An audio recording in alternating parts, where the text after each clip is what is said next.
कि चरखी दादरी, जो दादरी विधानसभा क्षेत्र है, वहां के विधायक सुनील सांगवान की टिकट काटेगी क्या बीजेपी, या सुनील सांगवान अपना हलका बदलेंगे? बहुत बड़ा सवाल है।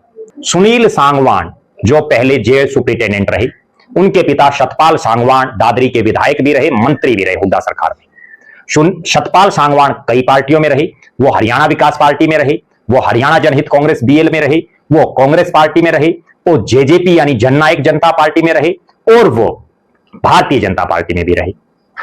अब यहां बहुत बड़ा सवाल जो है वो ये है कि क्या बीजेपी सुनील सांगवान की टिकट काटेगी अगले चुनाव में, या सुनील सांगवान अपना हलका बदलेंगे? कारण यह है कि यह दादरी ऐसा हलका है जिसमें बीजेपी जिसको भी टिकट देती है, कोई कितना बड़ा फन्ने खाओ, उसको दोबारा टिकट नहीं देती। इस दादरी हलके से अगर उसको टिकट चाहिए तो उसको या तो हलका बदलना पड़ता है, नहीं टिकट नहीं मिलती। मैं आपको कई उदाहरण दूंगा, और शुरू से लेकर के 1980 में जब बीजेपी बनी उससे लेकर के और 2024 तक जितने चुनाव हुए उनका मैं आपको सिलसिलेवार तरीके से बताऊंगा कि इस पूरे इलाके में भारतीय जनता पार्टी का पहला विधायक अगर कोई बड़ा है तो सुनील सांगवान बने, बहुत कम मार्जिन से जीते। और इस हलके में बीजेपी ने जिनको टिकट दी बड़े बड़े फन्ने खा। एक नेता तो ऐसा है जो टिकट दिलाता है दूसरों को, इतना बड़ा नेता। और अब आप समझिए 2024 के चुनाव में सुनील सांगवान को टिकट मिली, विधायक बने। मनीषा सांगवान कांग्रेस की प्रत्याशी मामूली अंतर से रह गई। बीजेपी के इकलौते पहले और इकलौते विधायक इस इलाके से बने। जब उनको टिकट दी गई तो कई भाजपाई नाराज भी हुए। उन्होंने यहां तक भी कहा कि जिन्होंने वर्षों से पार्टी को सिंचा है वो कहां जाएंगे।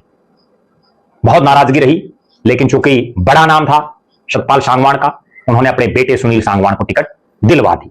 2019 में यहां से टिकट मिली इंटरनेशनल कुश्ती की जो खिलाड़ी हैं बबीता फोगाट, बलाड़ी गांव की, तीसरे नंबर पर रही, और यहां से विधायक बने निर्दलीय सोमवीर सांगवान, जो बाद में बीजेपी को उन्होंने समर्थन दिया, फिर समर्थन उल्टा ले लिया, फिर कांग्रेस में चले गए, तो तरह तरह की उनकी राजनीति रही।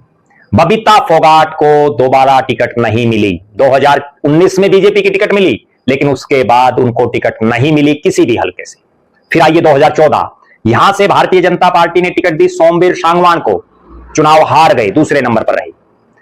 चुनाव जीते राजदीप फोगाट इंडियन नेशनल लोकदल के, जो बाद में जेजेपी में चले गए।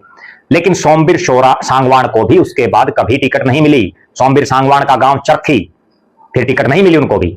2009 भारतीय जनता पार्टी ने यहां से टिकट दी अपने बहुत बड़े नेता ओम प्रकाश धनखड़ को, लेकिन धनखड़ साहब छठे नंबर पर रहे, मात्र 3000 के आसपास वोट मिले।